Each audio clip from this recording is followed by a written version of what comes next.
Hi, everyone on YouTube. You're the first opening for our broadcast. Thank you for being here. Let me just turn the sound on it off, and then I'll open up the room. Oh, Jenny, I'm going to make you, I need to make sure that I co-host you so you can help here. Thank you. There you go. And we'll let everyone in. Hi, everyone. Welcome back to our book study with The Perfume of Silence with your hosts, Bill Free and Jenny Beal. Hi, Hi, Jenny. everyone. Hi, Bill. Lovely to see you all. It's good to be with all of you once again for this awesome chapter. Wow, this is a mind-blowing chapter, really. And we'll go for on page in the book. We'll go for page 133 to 139, and see how that works. And I think it'll work for us. And then, Jenny, do you happen to know where this is in the Kindle? Yes, it starts, well, on my Kindle anyway. I think some of the Kindles may be different. It's 119 to, I think it's 124 or 125. Oh, okay, good, good.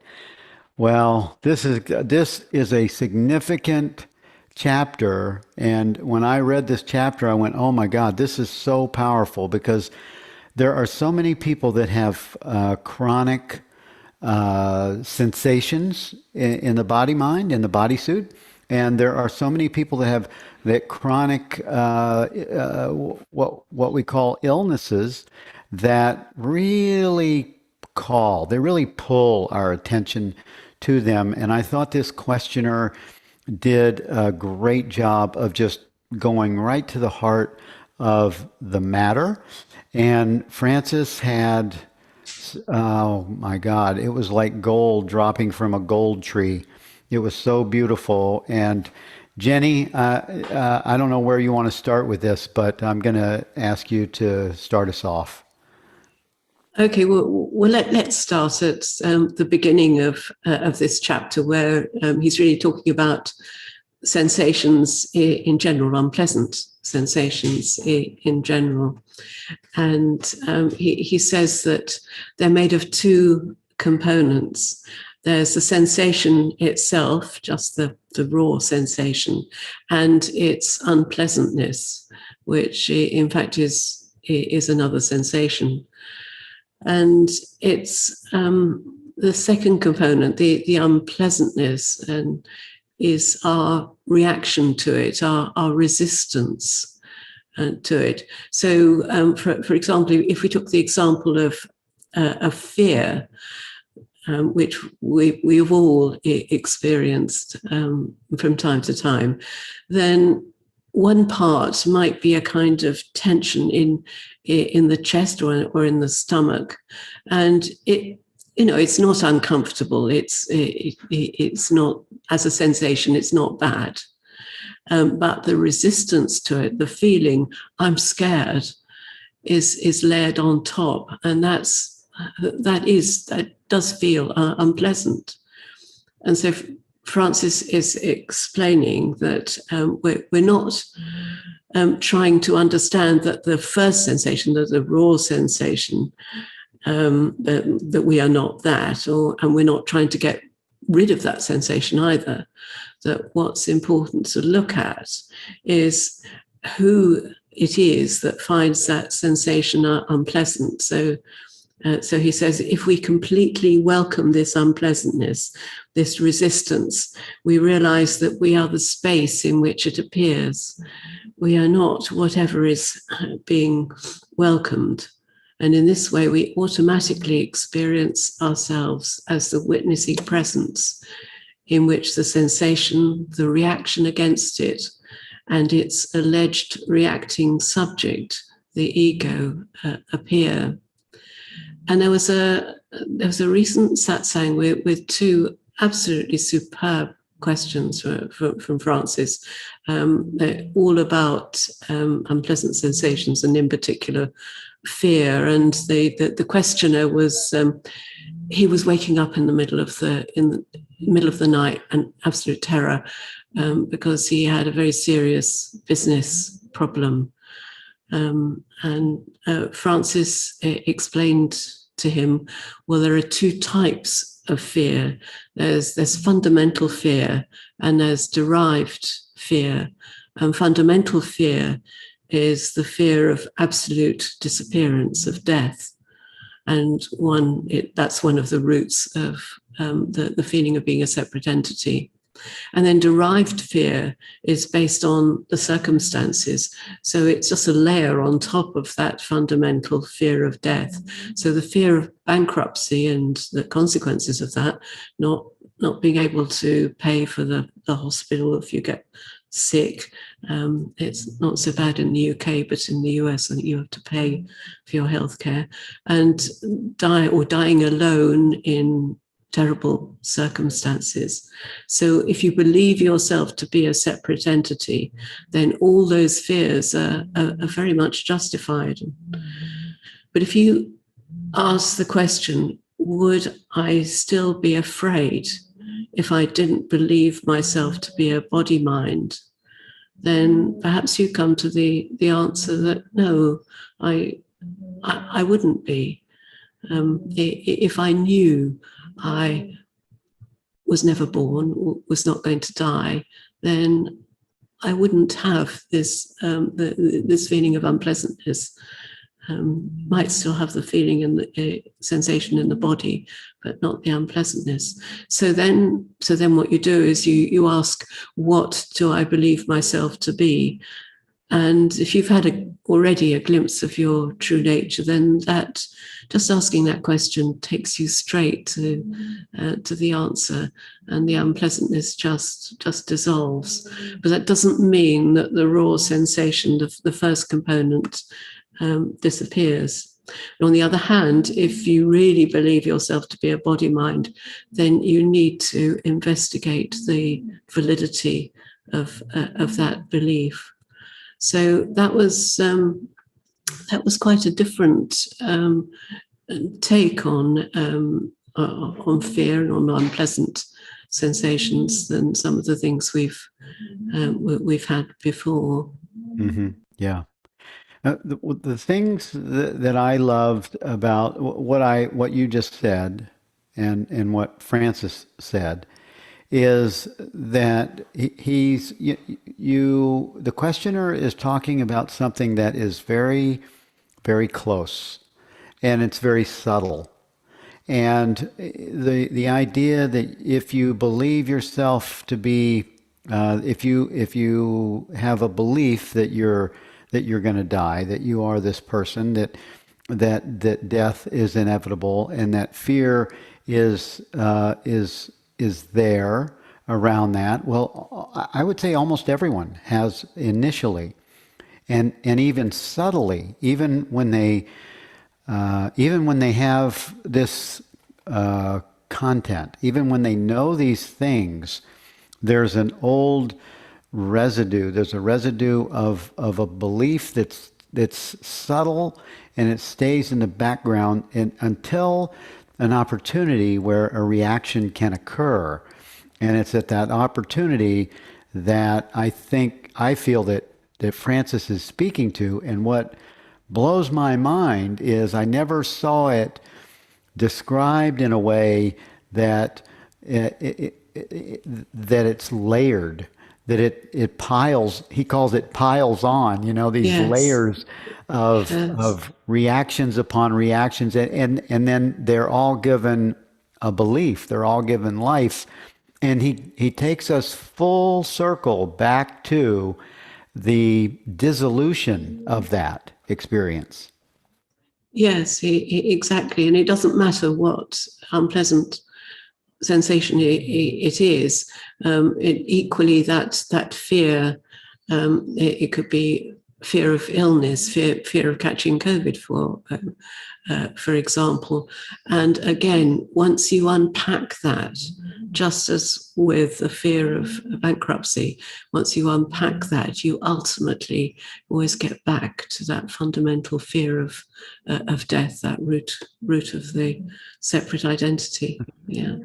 You know what's funny to me? Why I'm laughing at your references to bankruptcy, because I had that occurrence. I had that happen. I had a huge, a big job I was building as a general contractor, and this client owed his bill was like 650. No, his bill was 360,000 for the month, just for 1 month work, and he refused. He didn't have the money to pay, so he kicked me off the job, and I had this $360,000 bill that I owed $250,000 to subcontractors for. Oh my God. I had ulcers all of a sudden. Yes. Out of nowhere, I had ulcers. And there was a fear of bankruptcy that was huge. It was a huge fear of bankruptcy. And the funny part about that is I did file bankruptcy. The guy never did pay me. I ended up filing bankruptcy. The bankruptcy was the biggest relief of my life. It was so relieving to be able to do that. That mechanism is an important mechanism for freedom. But at first, when you're afraid of it, it's like a huge, big black cloud that you don't want to get you.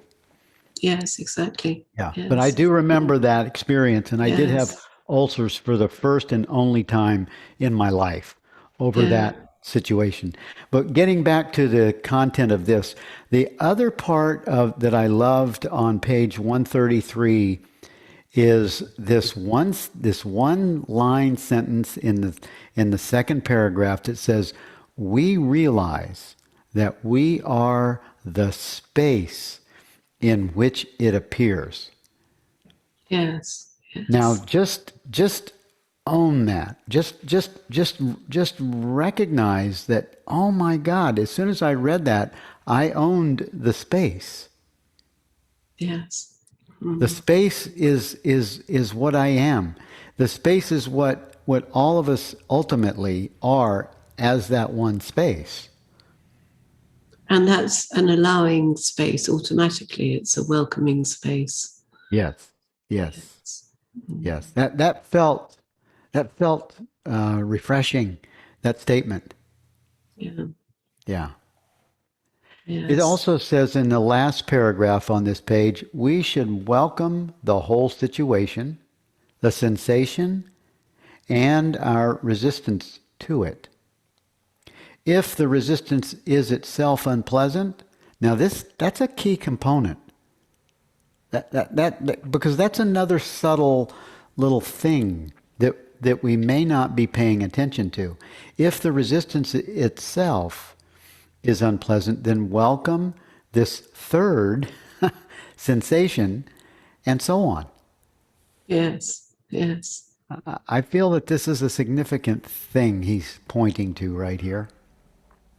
Yes. I can remember a time when I had the idea that any kind of non-functional tension in the body was a really bad thing from a spiritual point of view.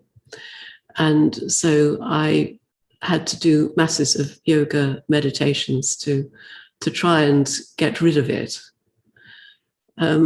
So I was doing all of that, and I was sitting with that feeling which is only a slight tension.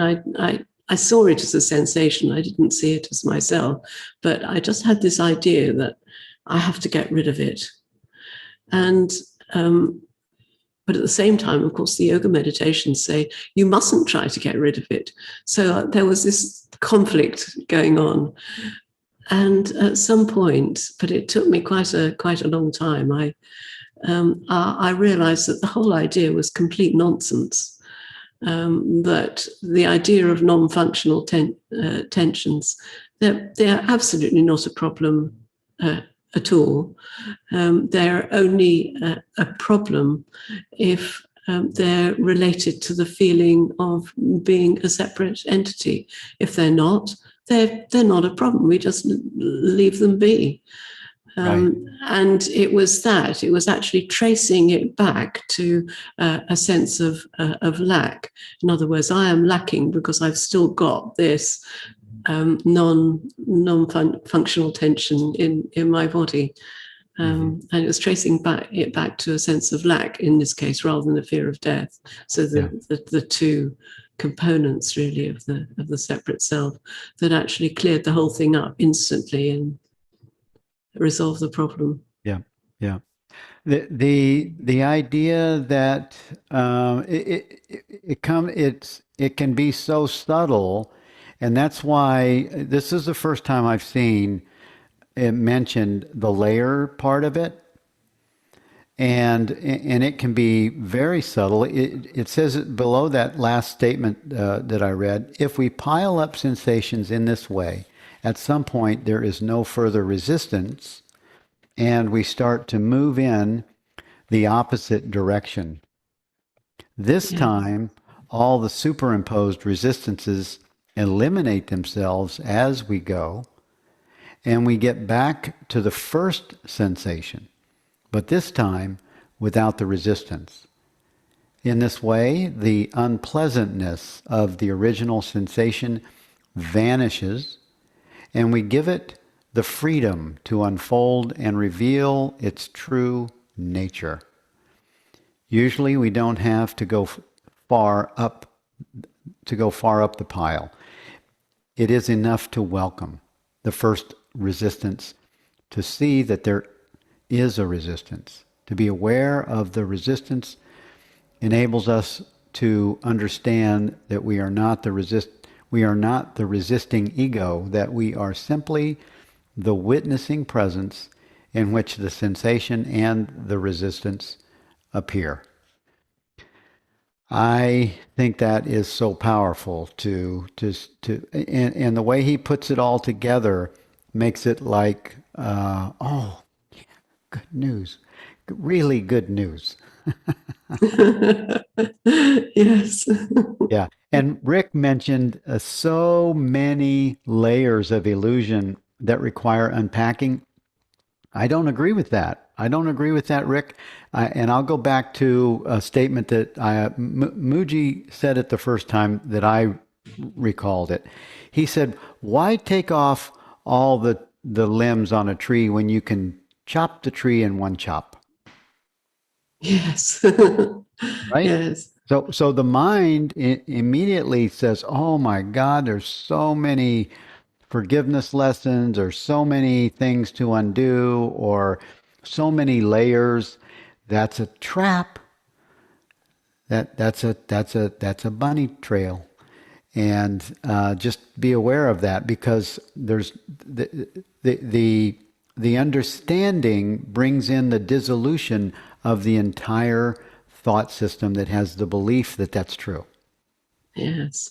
Francis said something very similar to the person who had the business problems, because when this guy woke up at 4 a.m, he would be meditating for 45 minutes. He'd try and do a yoga meditation for 45 minutes. And he said, oh, that did make me feel better. And Francis said to him, well, I can save you 44 minutes and 58 seconds, because it takes you only 2 seconds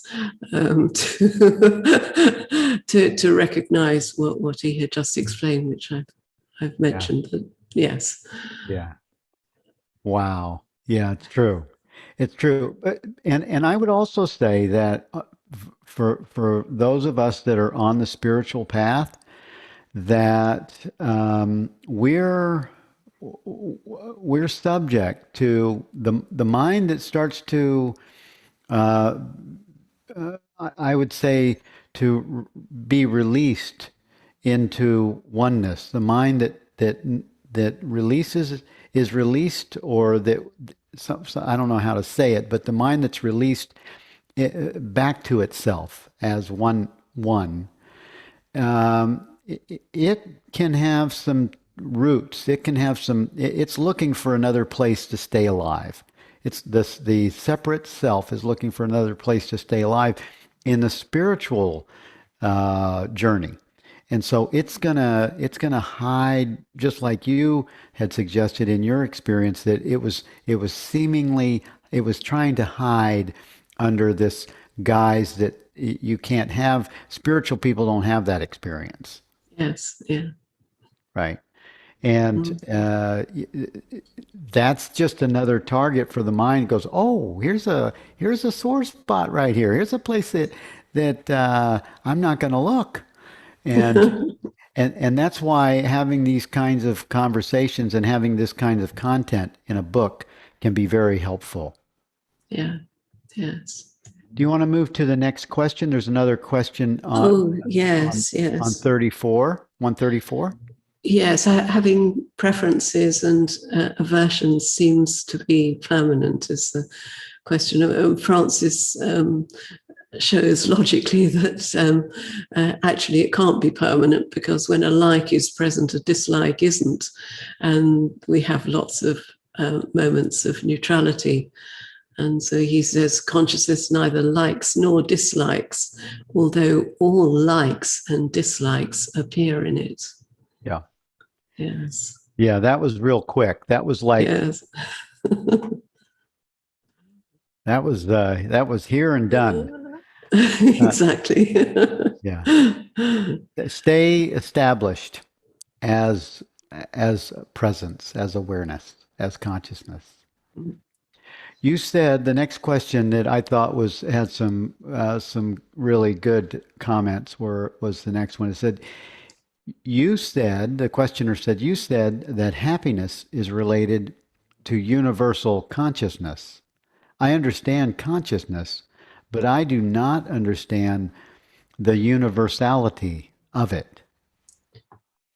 Yes, that is a good question, because it's relatively easy to understand that what I really am is consciousness, but the universality of it, that really relates to understanding that there is only one consciousness, one universal consciousness, or as Francis tends to put it nowadays, there is only one reality. Yeah. Yeah. So he starts from the beginning, and he says, if we ask the question, am I conscious now, or is consciousness present now? It's very obvious that the answer has to be yes. Otherwise, we wouldn't be able to hear the question or read the question. But it's, as he explains, it's not objective knowledge. And what he means by that is, if you ask the question, is my body present now? Then you can look at your body, and you can touch it, and you can say, well, yes, of course it is. I can see it and I can touch it. But you can't see or touch consciousness, because it's not an objective experience. And then he goes on to the universality, and he says, if we say that this consciousness, whatever it is limited, then we must be aware of those limits. Otherwise, we can't truthfully say that. So that would be consciousness being conscious of its own limitations. And we have to ask whether we've got any real experience of that, or if it's just a belief. And if we don't know, if we're open to the possibility that it might be just a belief, then that takes us to not knowing. And that not knowing includes the possibility that consciousness might be universal and unlimited. And he says that he's in that state of not knowing that the non-phenomenal, the non-objective understanding, noumenal understanding, then has space, then has the possibility of arising. And that to that understanding, with the understanding that we have no experience of being separate. In other words, that consciousness may well be universal. Right. Yeah. Right. And I like what he said in the second paragraph, almost the last sentence. It is the last sentence. These reactions occur because we are looking at things from the point of view of a body mind, not from universal consciousness. So when we find ourselves sort of caught, what I would say, caught off guard or caught, we like, oh my God, you're in it. It's because the reaction actually tends to be a signal, because it creates a sensation, a feeling, a fear, an experience that's reactionary. And that should tell us that we're looking at it from the body mind. Yes, We're looking at exactly. it from the personal self identity. And some beings, I mean, it's easy to be fooled that the personal self thinks it's awareness. And that's a little fool's gold, so to speak. Yeah, yes, Yeah. yes. He says on page 135 that this knowledge of being conscious is derived from an experience that's not objective. Therefore, there is a mode of knowledge that is not phenomenal, which is not objective, which is beyond the scope of science. And if we're open to this mode of knowledge, it will reveal itself in a moment of love, understanding, or beauty. And in that moment, we are beyond the mind. And that was the title of this chapter. And that knowledge reveals itself as what he calls a glimpse of our true nature. And he's described quite recently 2 ways in which we can prepare for that glimpse to arise. One he calls the way of the mathematician, the other he calls the way of the physicist. But those are just descriptive labels, and you definitely don't have to be either a mathematician or a physicist to follow either of those approaches. And the path of the mathematician uses the power of reason and intellect combined with a deep intuition, because mathematics works very much by that deep intuition. Whereas the path of the physicist involves conducting experiments. And that's the approach he uses in the rest of this answer. So he uses an experiment of 2 people talking to each other. So that's an experiment. And it's an experiment from which you can deduce something. Because he says, that's also on page 135, for instance, when we communicate, when we have a conversation, there are moments when we are totally certain that we are communicating, that we're understanding each other. We may wonder how it's possible that we are truly talking about the same thing if we are 2 separate entities. And if it's true that we are 2 separate consciousnesses, we could never be certain that we're talking about the same thing. But if this is the case, then when we are communicating, either we're deluding ourselves, or at the moment we are one single consciousness. Yes. That was interesting to me, because I immediately started thinking, okay, that's how is it when? I mean, I guess he's using words here, and he's speaking about words in communication. But I mean, if somebody speaks German, I don't really know what they're saying, and there's no agreement there. But energetically, there is agreement. Yes, and I think the more time we spend in satsangs with Francis or Rupert, then there comes a point when what's communicating is way beyond the words. Yes. It's completely beyond that. The words are almost irrelevant. I think of them as being like a tuning mechanism, like a dial on an old-fashioned radio where you tune it to tune into a channel. Yes. Yes. And yeah. And I think it happens even with your intention to log in to a satsang. There's a pull to join that frequency. Yes, Yeah. yes, exactly. There's an acknowledgement, and we only need it to acknowledge presence to to to to have the experience of being present. Yes, Yeah. yeah, yeah. He says on page 136, the top of the second paragraph, are we deluding ourselves when we think I am conscious? If we take a closer look at those times when we have a moment of understanding, love, or beauty, if we try to find from what experience this comes, we find that it comes from the same non-objective experience, from the same timeless glimpse as the experience that enables us to say, I am conscious. This is not phenomenal knowledge, but knowledge in identity, knowledge in being. And I feel that that's an important idea to latch onto or to attach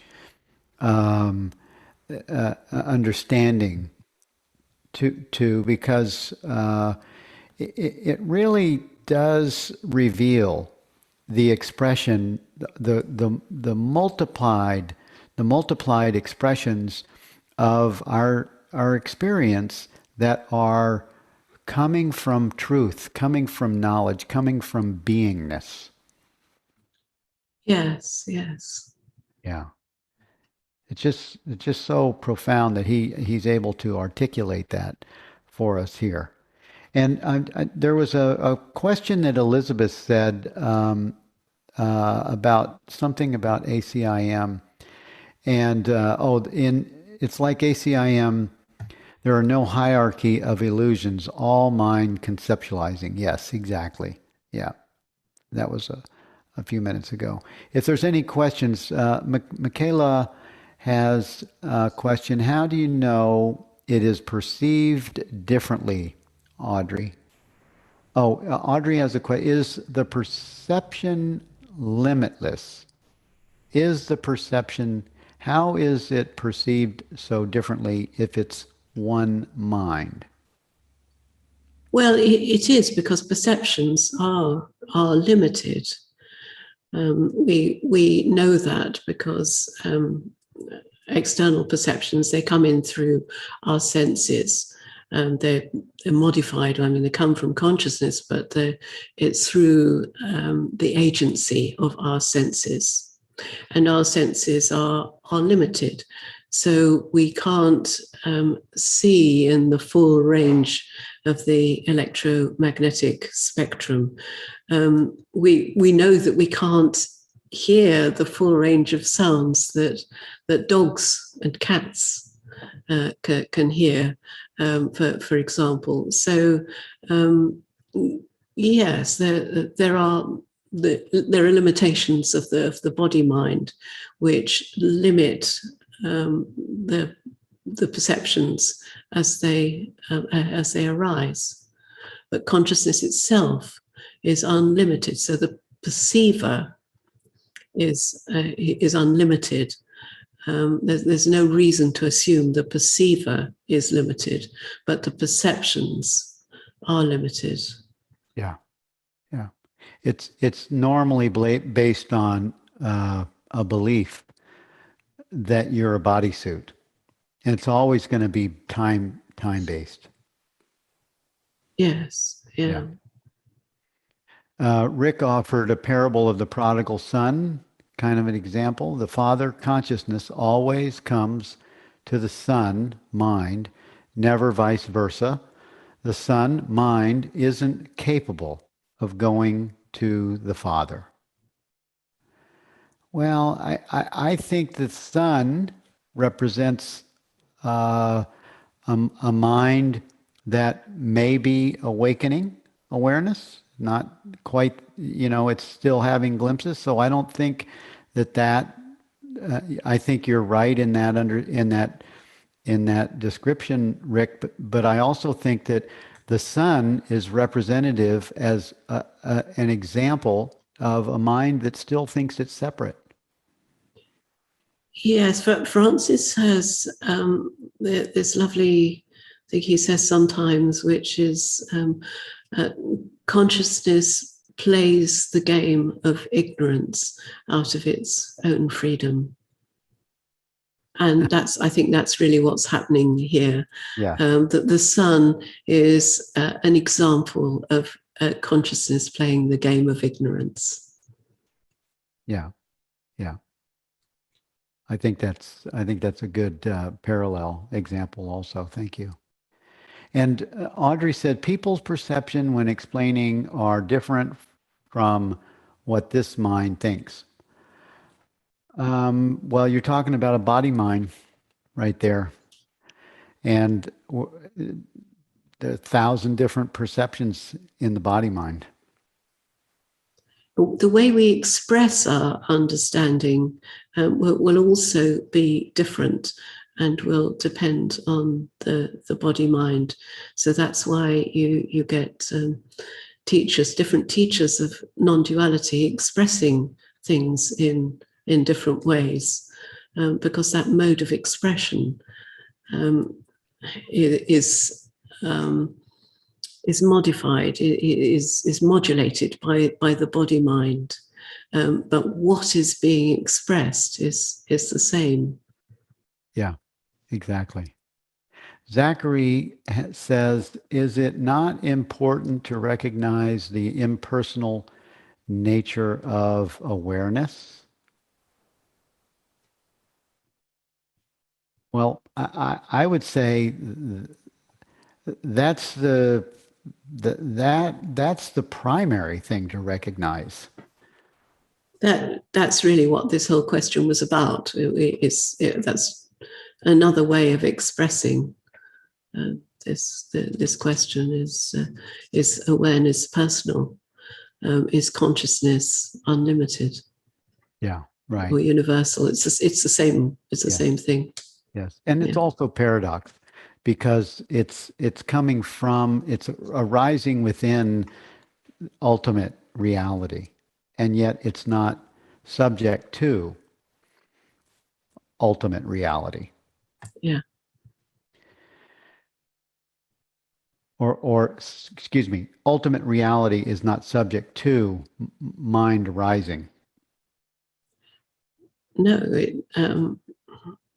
mind arises within ultimate reality. It's a movement of ultimate reality. Yes. There's one more question, and then we'll get back to the last 2 pages. Do you think a mind can awaken, or does awareness awaken from the restrictions of mind? This is a great question. And Jenny, I'm going to give you first go at it. Okay, no, minds don't awaken. There's a definition that Francis gives of mind a bit later, which we'll come to later. But he actually gives 2 definitions, and another definition is that of a biocomputer. And biocomputers can't awaken. It's really not possible. The whole idea of awakening is simply a description which a mind creates for a believed in separate self. That whole concept of awakening, consciousness is always awake. It's never anything else.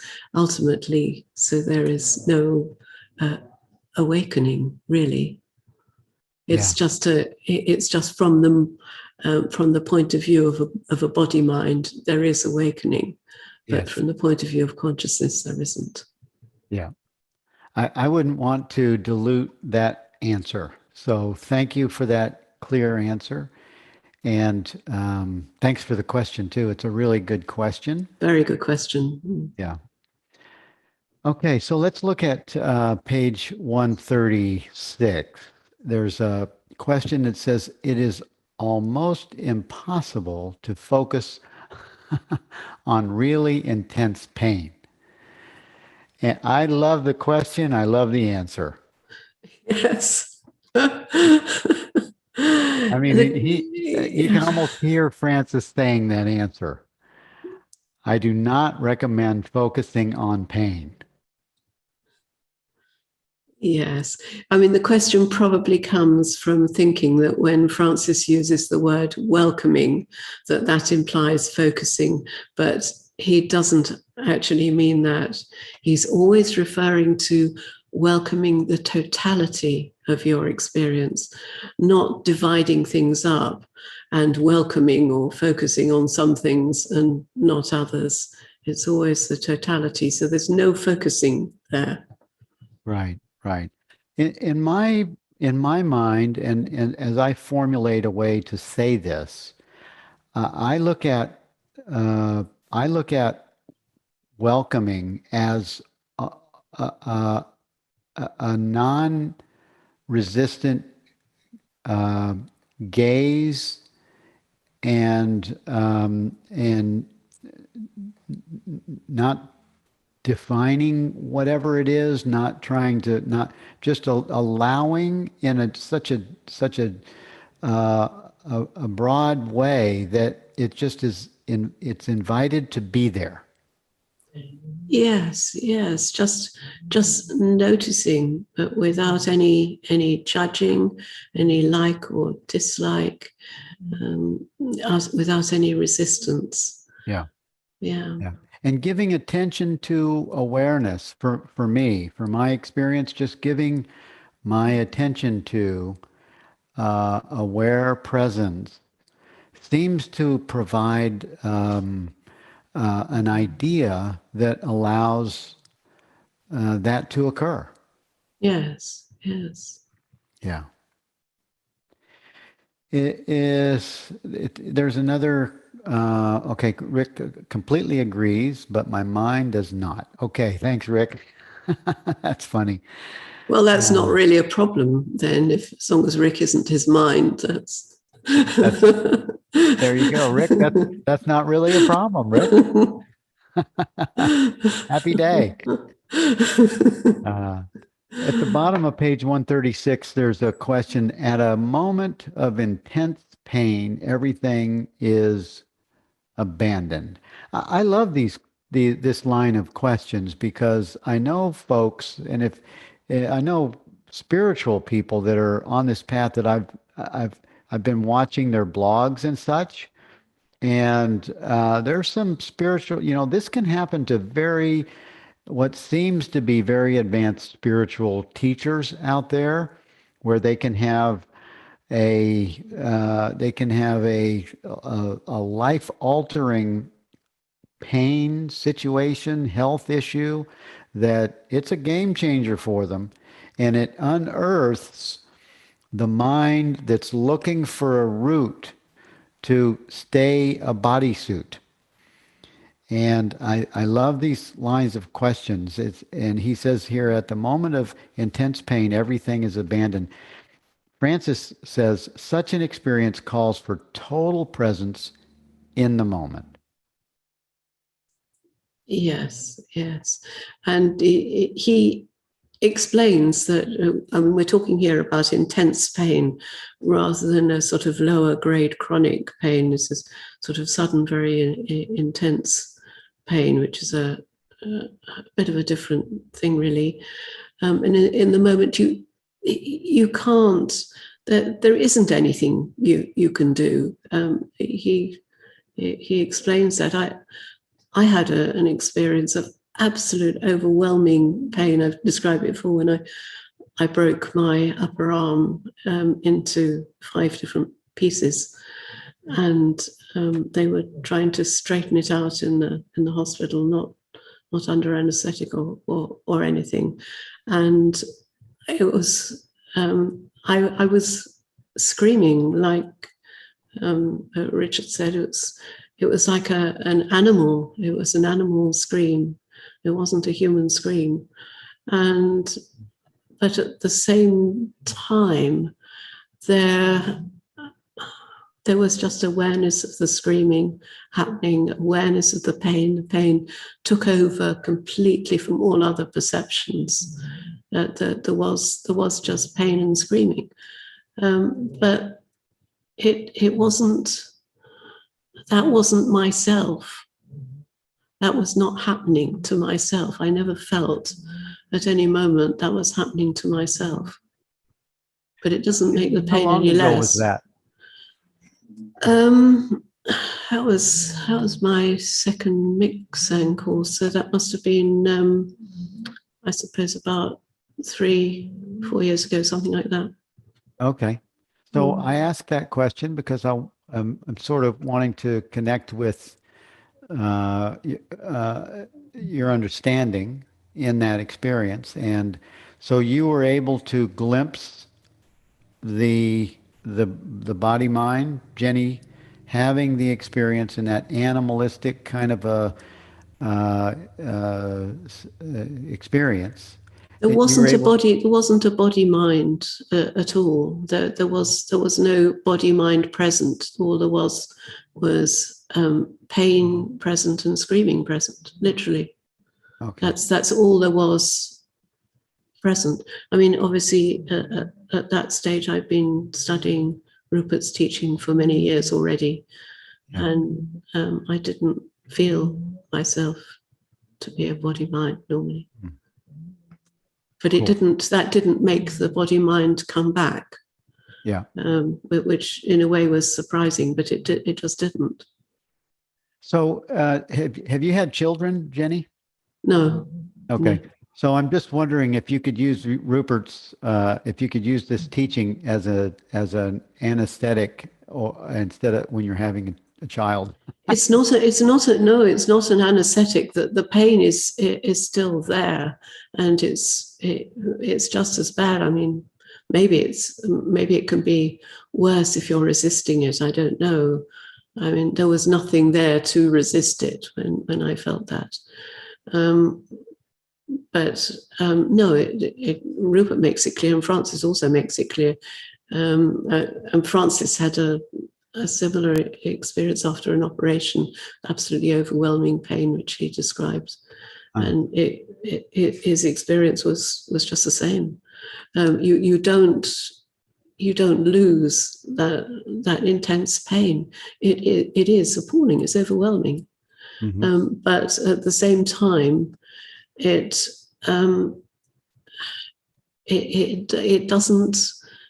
doesn't bring you back to being a body mind. There's no sense of being a body mind. Cool. That's a good reference. Thank you for that. Looking at page 137, halfway on down the page, there's a question. Unless you come back to the one behind it, there's a question that says, "So should I try to focus on the child that is?" Oh no, I guess we have to go back to the child question, or the child answer. I don't see Francis's reference for the child, so I'll go to that question. So should I try to focus on the child that is driving me mad and just allow these feelings? And the answer is, we have to understand who it is that is being driven mad. He takes us back to investigating or just self-inquiry. Then, if we feel that it is me, we have to go deeply into the me-ness that is angry. Unless we have cleared up this side of the issue, anger is going to come up again and again out of this source. It is like a bag without a bottom. anger, fear, and desire will continue to come out of this bag.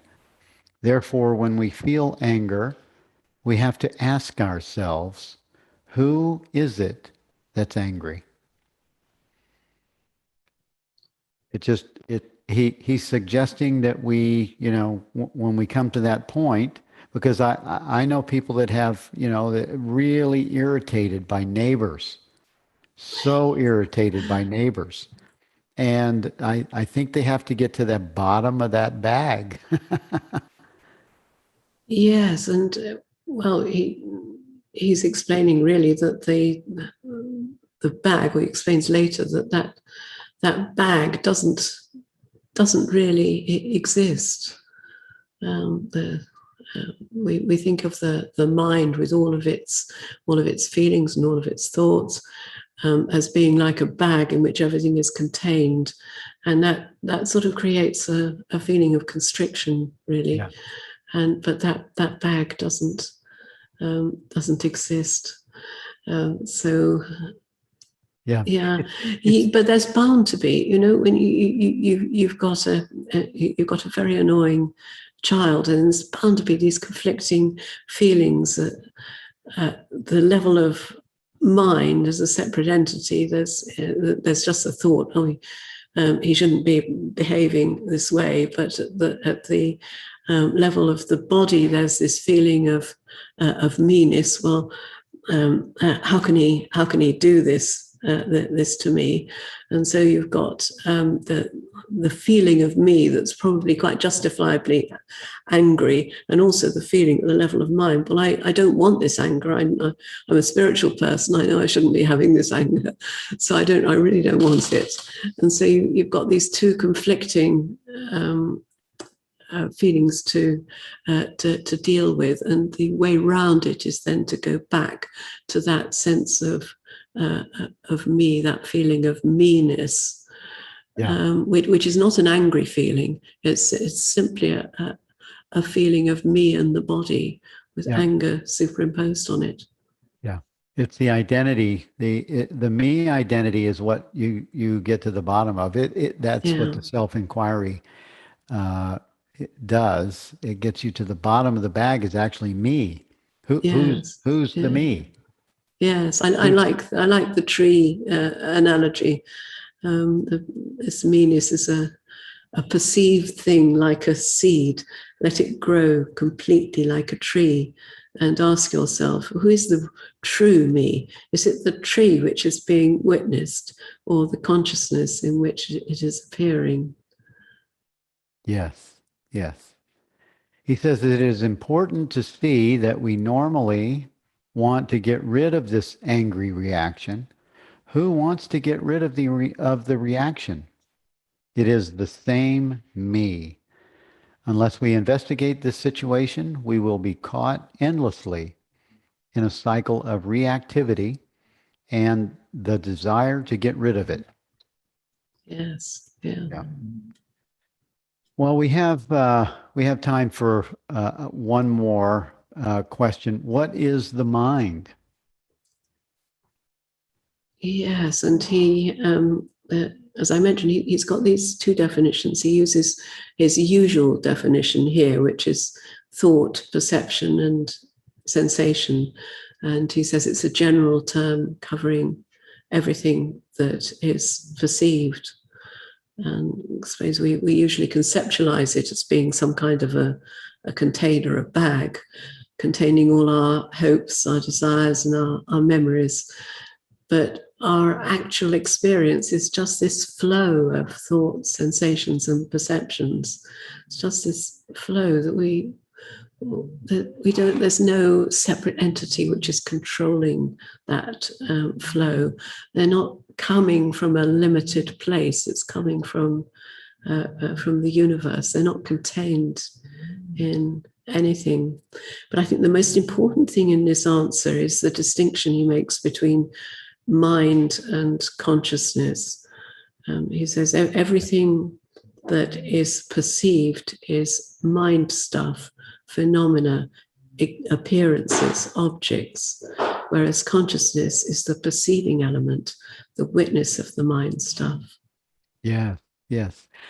This goes right back to what Audrey's question was. I think it really Yes. summarizes the distinction of your statement, your question, Audrey. Thank you for that question. But I think this really encapsulates the clearest answer to that.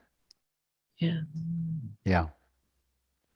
And there was Aaron commented, it is interesting to notice, isn't it, that when one feels angry, it is definitely associated with an I thought.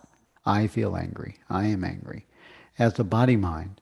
But when one feels happiness, it's not necessarily felt as personal. I am so happy. I am happier than she is. It's just happiness. It's just joy. And one feels oneself as inside of it. Or at least that's been my experience. That's a great statement I mean, that's content right there. Thank you, Aaron. Yes, that's beautiful, and Yeah. really, you are it rather than being something small inside it. You just feel that you are it. That happiness is unlimited as you are. Yeah. At the top of page 139, there's a question. What about understanding? This came followed. What is the mind? What about understanding? And his reply is almost sounds like he's talking about the progressive path, what I think A Course in Miracles is, and the direct path as two different things. That seems to be what he's describing here. If I'm not sure it's like that. I think he's thinking of it as being a process. So a line of thought, a line of investigation, which is what we do in self inquiry. It starts with a process of investigation. And Mhm. then he says that the moment of understanding is instantaneous, and thought is not present in that moment. So it's like Atmananda Krishna Menon um, talks about the inquiry leading us to the door of understanding. It takes us there, but it can't take us all the way through to the understanding of our true nature. But it's important. It's the process is important, particularly when he talks about the way of the mathematician and the logical inquiry. And there's some lovely videos on his channel where he takes people through that very logical inquiry into whether there's more than one reality, and then often there's a moment's pause, and he will allow that moment's pause, and you can see the person sometimes just almost going to the understanding, but not quite. But in that pause, something has happened, and probably when they listen to the dialogue again, they'll go there and they'll get that. Yeah. So Yeah. I think it's a natural process. It's how we learn when we're at school, and I think the progressive path is something that happens over years, Yes. Yes. I whereas agree. inquiry can be in a few minutes. Yes. Yes. Yes. Yes. Well, and also the progressive path, from my own experience and many that I know, it can keep you stuck in Yeah. the process. Yes. You, Yes. you can stay rooted right in the process. I'm almost there, and it's like you're on this loop. Yes, the mind has to be prepared to let go at some point. Yeah. It has to come to the conclusion, no, I cannot go any further. I've gone as far as I can. And it's at that point in that silence then that the understanding arises. Yeah. Yeah. There's a line in the course that says, it's on workbook lesson 189 that says, forget this world, forget this course, come with holy, empty hands unto your God. And I take the word God out. Come with come into this open space of presence, of awareness, of beingness. Yes. Yeah. Yes. Into the nothing of everything. Mm. Yeah. And then in the last page of the bottom of page 139, Francis says, it could be said that understanding is the intellectual aspect of consciousness. Understanding is the intellectual aspect of consciousness. Love is the feeling aspect of consciousness. And beauty is the perceptual aspect of consciousness. Yes. Truth, love, and beauty. Yeah, the three aspects of what we are. Nice. Wow. Well, this has been a great this has been a great time that we've been together. We've come to the end of our time. On page 139, we'll start back on 140 next week. And thank you all for being here. Thank you, Jenny, for bringing all of your great insights. I appreciate that. And thank you all for your questions. It's been a delight to be with you. And we'll see you next week if you're here. Thank you all. All right. Bye-bye, everyone. Bye-bye. See you next week.